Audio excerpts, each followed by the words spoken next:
Hello, and welcome to this KETOS webinar. Today's topic is a technical deep dive into PFAS. My name is Ganesh Hegde, and I lead the data science effort here at KETOS. I'm thrilled to introduce my colleague, Dr. Ermias Leggesse, who is our chief scientist and director of R&D. Our CEO, Meena Sankaran, really wanted to be on this webinar, but she had to excuse herself because she's unwell. So let's get started. PFAS has been all over the news in the water sector recently, and the EPA has made really significant regulations on PFAS levels in drinking water in recent times. In today's discussion, we're going to really do a deep dive into the topic of PFAS, find out what it is, why it's in the news, what are the sources of PFAS.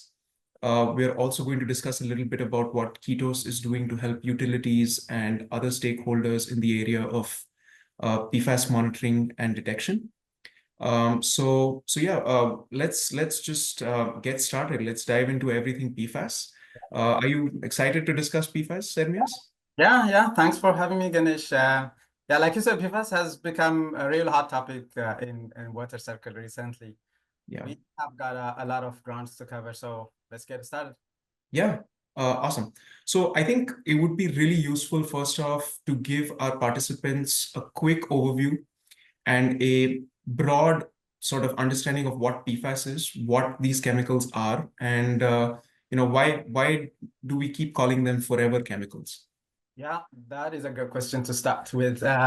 So PFAS is actually a broad category of more than thousands of synthetic chemicals that have been around since I would say the mid-20th century. You can find them in products like firefighting foams, water-resistant clothings, non-stick cookware, unfortunately in certain food packaging as well. So why forever chemicals, right? So this is basically because of the extremely strong carbon-fluorine bond that these compounds have in their structure, right? This is a very strong bond, strong towards degradation as well. This means that they can actually stay in the environment and in our body for a very long period of time. Ganesh, for instance, there was a study done by CDC in 2022 that actually suggested that over 95% of Americans have been, they have a detectable level of PFAS in their blood. And this is the CDC report in 2022. And I think I can say that that alone highlights how widespread these chemicals have become. Yeah, it's alarming, really. And so, yeah, like you mentioned, it's found in so many products, and we might not even know about it. Non-stick cookware, firefighting foam, and food packaging. But since we are in the water industry, can you tell us a little bit about how PFAS ends up going from all of these items that we use in our daily lives? How does it end up in the environment? And how does it sort of end up in the water that we consume? Of course. And, PFAS can actually enter the environment at multiple points, like you said. I can just mention a couple of them. Like the first one, obviously, is manufacturing, right? So you have industrial facilities that can release PFAS through wastewater and/or, air emissions. The second one is product use and disposal, and everyday items, like you mentioned, the Teflon pan, or the grease-resistant food wrappers. These materials can actually shed a small amount of PFAS, which unfortunately end up in waste streams or landfills. Now, speaking about landfills and wastewater is also another source, because obviously landfills can leach PFAS into groundwater, and as you know, most waste treatment plants that we have, they are not designed to remove, PFAS effectively, unfortunately, right? Yeah. And the last one I would say is the water cycle itself, right? So once PFAS end up in the water body, they can actually spread, very rapidly via runoff or infiltration into our aquifers or even atmospheric deposition. So like I mentioned earlier, because they don't break down easily, PFAS can actually travel very far and wide in a very short period of time. And in fact, there was one study done by USGS in 2023. It's actually a survey, and the report said that it found detectable PFAS in over 40% of US private wells that they have tested. And this by itself illustrates their extensive reach, unfortunately. Yeah, yeah. So now that we know that it's pretty much everywhere around us without us knowing. Can you tell us a little bit more about why PFAS? I mean, so that's fine that it's everywhere around us, but why is that a problem? So why is PFAS a problem? Yeah, yeah. So two things, right? So you have environmental and public health, point of views, right? So when you talk about, public health, then we're talking about long-term exposures. So now, long-term exposure to certain PFAS compounds are actually being associated with, immune system disruptions, developmental and reproductive effects, and also possibly increased risk of some cancers like, kidney and testicular cancers. And again, just to cite a few studies, the Agency for Toxic Substance and Disease Registry, which you're very much familiar with pulling data, actually have PFAS levels. They say that PFAS level may also affect, cholesterol levels, liver enzymes, and even birth, weights. And this is a study done in 2022, right? Now, in the environment, these chemicals can actually build up, let's say, in fish, bird, and other wildlife, potentially impacting, the entire ecosystem, right? Now, Ganesh, if you remember, we said that the PFAS is known to be persistent, right? So when we say persistent, it means that they can actually bioaccumulate, right? That is, animals higher up in the food chain, including us humans, can end up with a very high PFAS concentration, which is a big reason why you see that recently there is a high interest towards solving issues with the PFAS. Right. Yeah, and I guess what another aspect of what makes this so sort of concerning is that up until this point, when we didn't have these regulations, we didn't really know where it was, right? And so that makes it even more concerning. But as a segue into the regulatory side, specifically into how the EPA plans to tackle PFAS management in drinking water, we've seen, like I mentioned upfront, a lot of news about new rules and proposed limits for two main PFAS chemicals, PFOA and PFOS. That's right. So can you talk a little bit about more what's happening on that front, what the timelines are, and so on? Yeah, sure. Yeah, fortunately, the EPA is taking prolonged approach, guided by what they call the PFAS strategy roadmap, which I believe you included in your last podcast also. If as you remember, the key points in that strategic roadmap includes new drinking water standard, right? So they are proposing limits as low as 4 PPT, that's parts per trillion, right? Obviously, that's for PFOA and PFOS. That by itself is incredibly low, right? This is like, imagining a few drops in an Olympic-sized swimming pool, right? So that's very small. That's a good thing. The second one is, towards monitoring and reporting. Now, utilities may be required to test for PFAS more frequently, according to this strategic roadmap. Some may even have to publicly report, PFAS level in a consumer confidence report, right? And the third one is you have research and cleanup also mentioned in the strategic roadmap. Now, federal dollars are, as you know, flowing into PFAS research, right? Including grants for remediation technology development and environmental cleanup efforts. The last one in that strategic roadmap is enforcement. Now, the EPA is actually stepping up actions against known pollutants, right? So companies which are found to be responsible for significant PFAS release could actually face fines or even required to fund the cleanup procedure as a whole, and that's very expensive. Now, Right. for me, this is a shift from a largely state-driven approach to a more unified federal effort, right? Oh. Now, just to give you the context, Ganesh, states like New Jersey, for instance, and Michigan, they have already enacted PFAS limits well below the previous federal advisor, which is 70 ppt, right? That's quite low. So I think for me, the fact that EPA is moving towards this,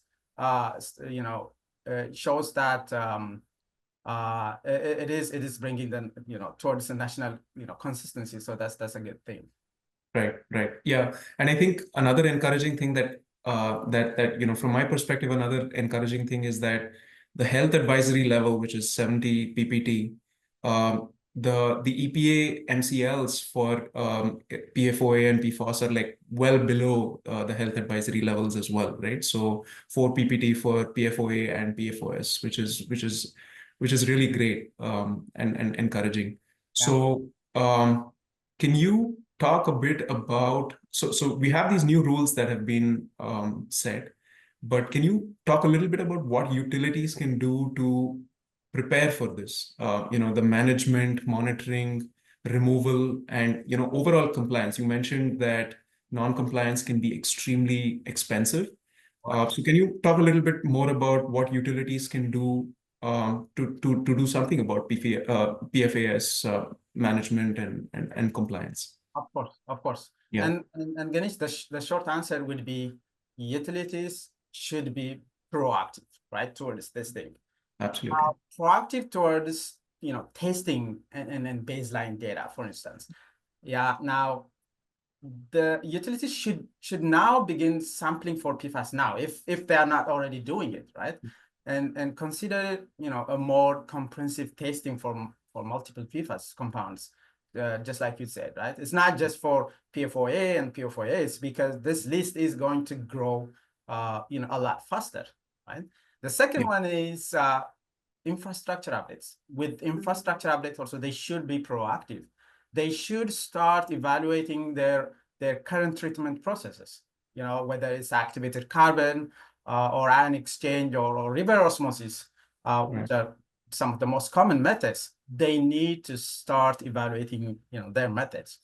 They need to plan for future upgrades if needed, or expansions, right? So because, as you know, some of these technologies are quite high cost wise. Another one is they need to be proactive also in looking for funds and grants. They need to keep an eye on federal and state funding programs, like the Drinking Water State Revolving Fund.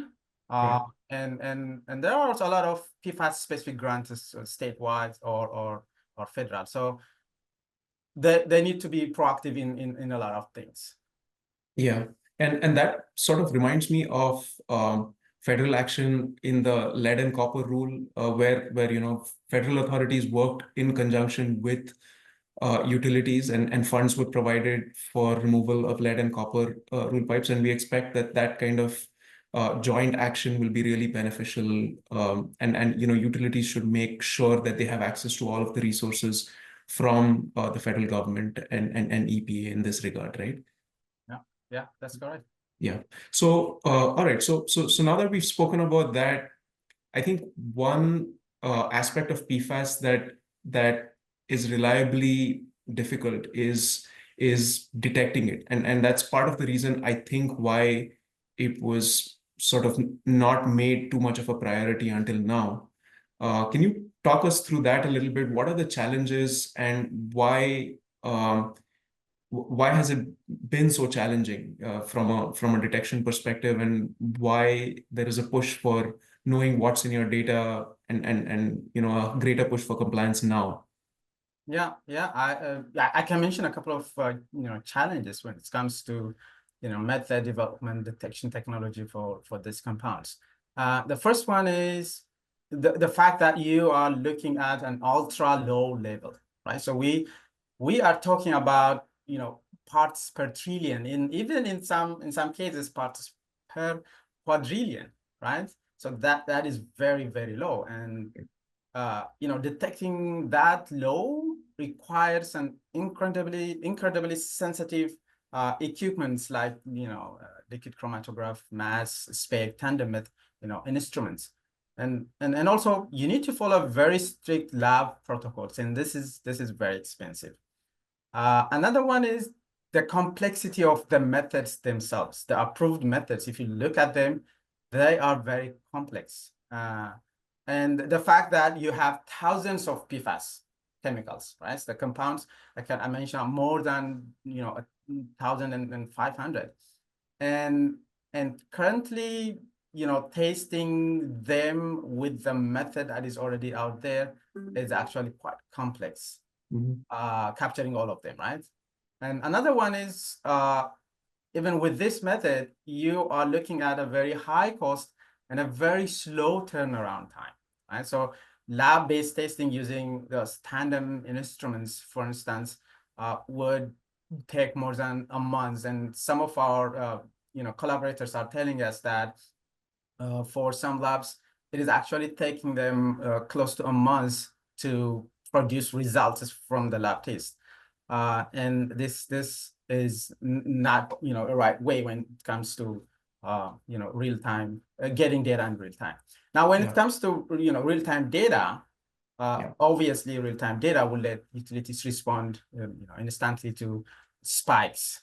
Perhaps you have a spill or industrial discharge upstream, and you wanna detect it and take action, right? So in that case, you need to have some kind of instruments that will give you an indication of what's happening, right? So that's actually why companies like KETOS are exploring and developing and investing a lot in online or near real-time PFAS detection methods and sensors. It is still early, but it's a huge potential that could change the game towards PFAS detection.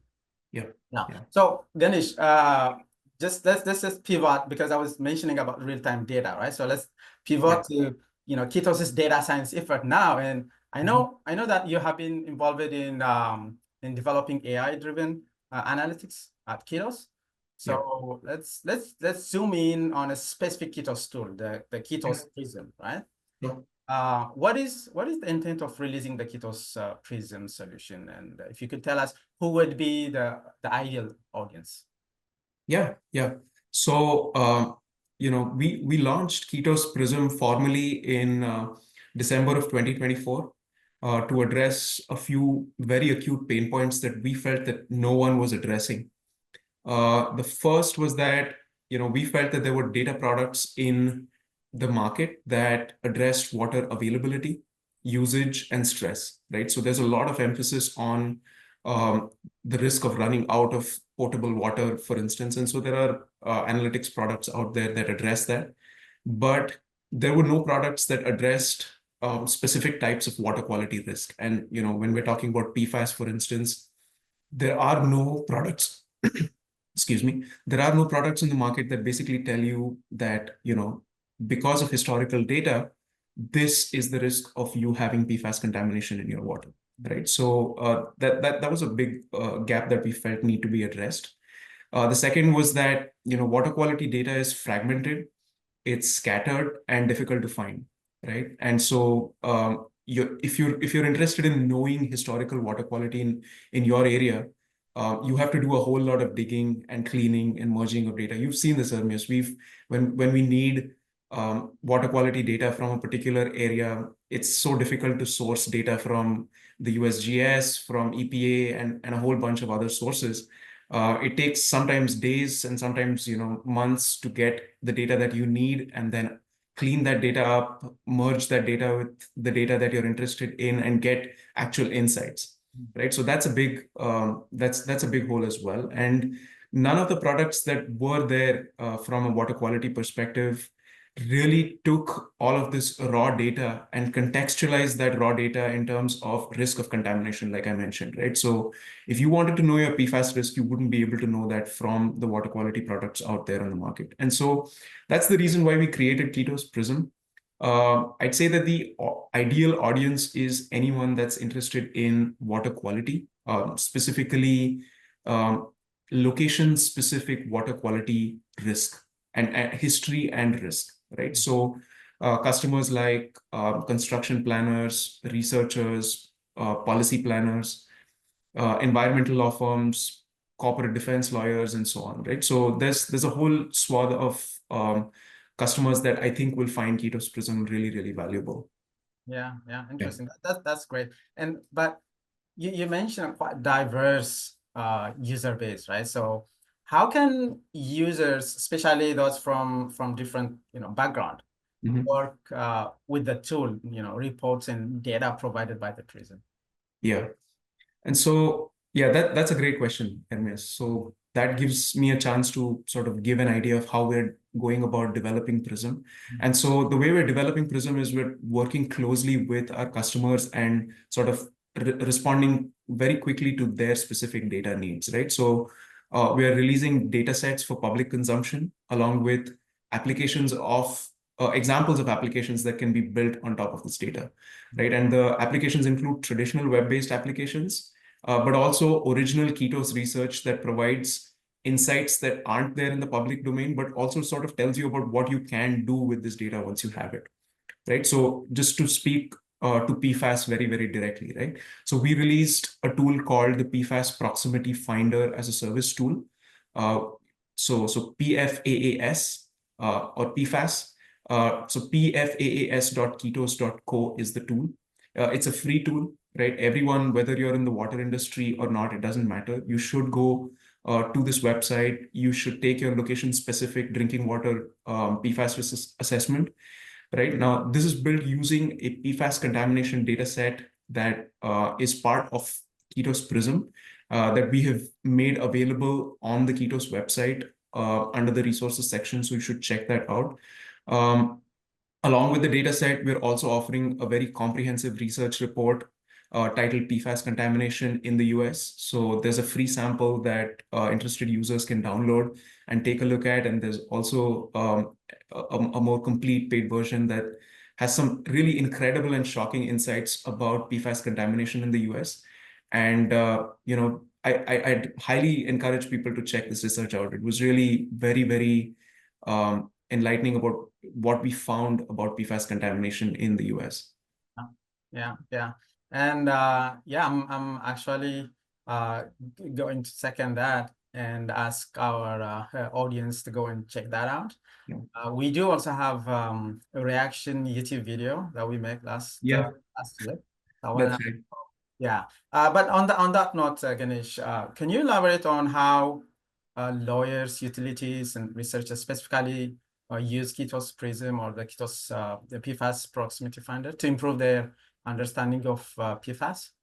Sure. Yeah, and I think I'll speak a little bit about the distinction between Prism and the PFAS tool. So the PFAS tool is an example of what you can build using the data sets that are available in KETOS Prism, which is the broader platform that has environmental data sets that people can use to accelerate their insights from days and months to a few minutes.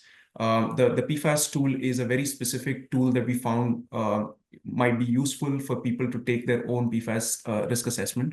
And so my first suggestion would be just to go and use the tool, right? It's completely free to use. You can go to pfaas.ketos.co. We've made it so that you don't even have to enter a username and password. Just log in through your Google account, begin using it.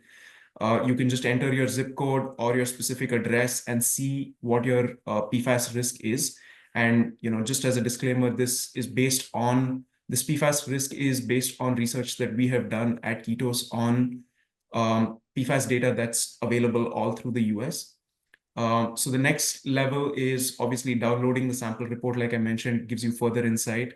And the final one, which pro users like environmental law firms, utilities, and researchers will find incredibly useful, is downloading the full report and data set and actually using it. We've included the data set, we've included code to use it, and other helpful literature on the topic. And so obviously, we're very happy to work with pro users and develop the data set further. And if there are other data sets that people want to see included, then yeah, just shoot us an email and we'd include that in Prism as well. So yeah, I'd encourage everyone to just take a look at the tool. It's at the very least, I think it's incredibly interesting, and it's very, very insightful about once you find about what PFAS levels are in your area, what the measurements are. It's very, very eye-opening. So I'd encourage everyone. So Ermias, so far we've been talking a lot about we've been talking about what PFAS is, why it's difficult to detect, and what is the publicly available data on this topic. But once PFAS has been detected at a concerning level, what is a remediation method available to address them? Yeah, that's a good question. There are few methods that we can discuss, and the first one is activated carbon filtration. Great for long chain PFAS, for example, but obviously it requires frequent filter replacement if you have a very high contaminant level, and that's where the cost is. And the second one is ion exchange resins, right? So very good in targeting specific PFAS compounds, including some short chain variants. But you need to regenerate your resin once you use it, then. And also you need to manage the waste stream very carefully from this technique. The third one is going to be obviously the reverse osmosis method, right? So again, this is very effective. It can remove most of the PFAS compounds across the board. But again, this is also very energy intensive, right? And it produces a very concentrated reject stream that must be disposed or treated further. Another one which people are talking about recently is going to be the high temperature incineration. And the name indicates this is mainly used for PFAS rich wastes. Basically, it's used to destroy PFAS in a spent activated carbon, for example, the one that we mentioned, or the resins that we mentioned up. But again, to use this, you must meet air quality regulations. You may have also incomplete combustion that can release, other harmful substances, right? So even though you have good methods as a remediation technique, each one of them had their own, disadvantages as well. And that's where the research, have been. Now, while we have emerging technologies as well, like advanced oxidation or nanofiltration, that promises to break down PFAS molecules, right? And KETOS R&D is also working on this kind of emerging technologies towards remediation, detection, and monitoring as well. Obviously, as the name emerging indicates, they're still mostly in research or a pilot stage. Sure. Yeah. So one thing that strikes me is that regardless of the remediation technology that you're using, it's very evident that compliance becomes a bigger issue as we move into the future, right? So regardless of the technology you're using, if you're using RO, for instance, like you mentioned, you have a very concentrated discharge stream. Now, you need to be sure that your levels are below that extremely stringent 4 ppt level. And so compliance becomes extremely important. And so sort of monitoring becomes extremely important, right? One other thing that I wanted to mention from a future trends and emerging trends perspective, as it relates specifically to data science, AI, and PFAS, is that real-time detection sort of gets integrated into all monitoring products, and that's certainly our aim here at KETOS, right? Everything that we do is geared towards real-time detection of contaminants, and so with real-time detection comes everything that we're creating here as part of KETOS Shield. And so anomaly detection, we have real-time alerts We have predictive alerts, predictive that can be then used in predictive maintenance, SCADA integration of all of your data, and the ability to contextualize your real-time PFAS data with the rest of your control system data and other water quality data, right? So I see that as becoming sort of mainstream in the future, right? So yeah, I think looking at the time, I think we're really out of time here, but I hope that this discussion was useful for those of you who participated in this webinar. Is there, in closing, is there anything you would like to add on this topic, Ermias, as key takeaway messages, perhaps? Yeah, or we can take one or two questions from the audience if possible. Okay. So can you talk a little bit more about PFAS research and remediation headed where it's I think we'll pause, Ermias. Can you pause the recording? All right, Ermias. So I think we're running out of time, but I think we might have time for one question from the audience.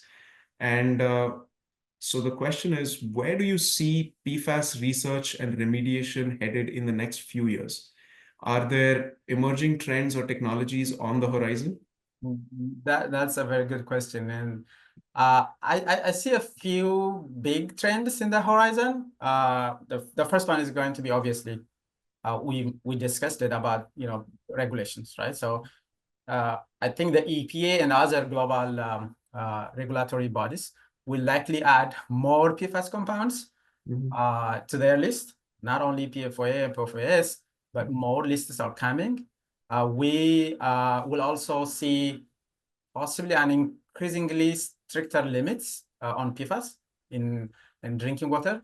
So, some experts actually predicts the limits to go even lower than the 4 PPT that EPA has recently. The second one is advanced detection methods, right? So now lab methods are becoming, faster and cheaper. That's where I see this trend going. But again, on the other hand, field deployable sensors, like an online analyzer, for instance, will definitely going to be a game changer. And we have seen a lot of those research publication coming out on this front as well. And KETOS R&D is also working in deploying an online analyzer for PFAS detection also. So the detection methods are going to be much more faster in the near future. So with the release of an advanced method and module by the KETOS, for example, and other companies as well, you should expect a wave of new sensor technology over the next 5 to, I'll say, 10 years. And with that, the remediation technology is going to, increase as well, develop, become more advanced. That's where I see it. But all in all, the PFAS landscape is evolving quickly. That's obvious. So staying informed and open to new technologies is crucial for utilities, especially, and also regulators and tech companies as well. Yeah, absolutely. And just to add a little bit more onto what Ermias has said, the moment utilities start having measurements on PFAS and the moment it becomes reportable, it becomes part of public data sets that are released by the EPA and becomes part of the customer confidence report, CCR, that's required to be released. And we at KETOS will be able to provide that data as it comes in all through the US as this becomes law, right? So we're really out of time here, but I hope those that participated in this webinar found this discussion really helpful. Anything else to add in closing, Ermias, that you'd really like our audience to take away? Yeah, just to say that, PFAS is a global issue. That's an obvious thing. Right. But it is not something that we, cannot, solve. With proactive monitoring and an advanced remediation and supportive regulation, we can actually manage PFAS risk and safeguard the public health, right? So that's the key point there. At KETOS, we are actually very excited to keep innovating. So just here to say, stay tuned for more updates on our PFAS detection projects.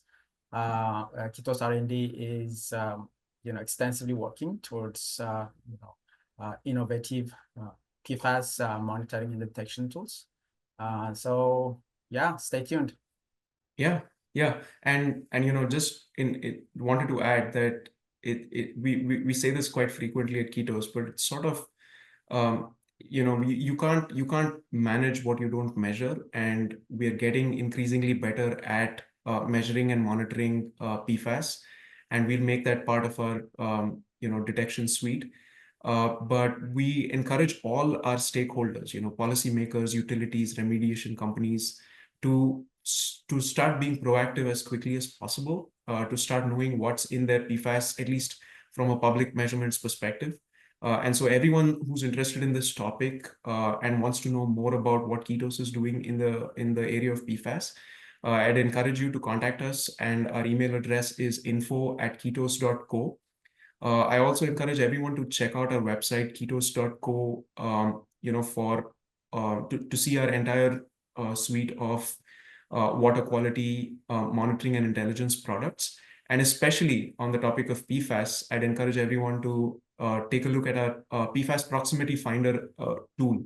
It's free to use, and it's at pfaas.ketos.co. And take the self-assessment and check out your location-specific PFAS risk score. Right. So with that, thank you everyone for your attention today and for being part of this webinar. We'll see you around. Thank you. Yeah, thank you. Thanks, Ermias.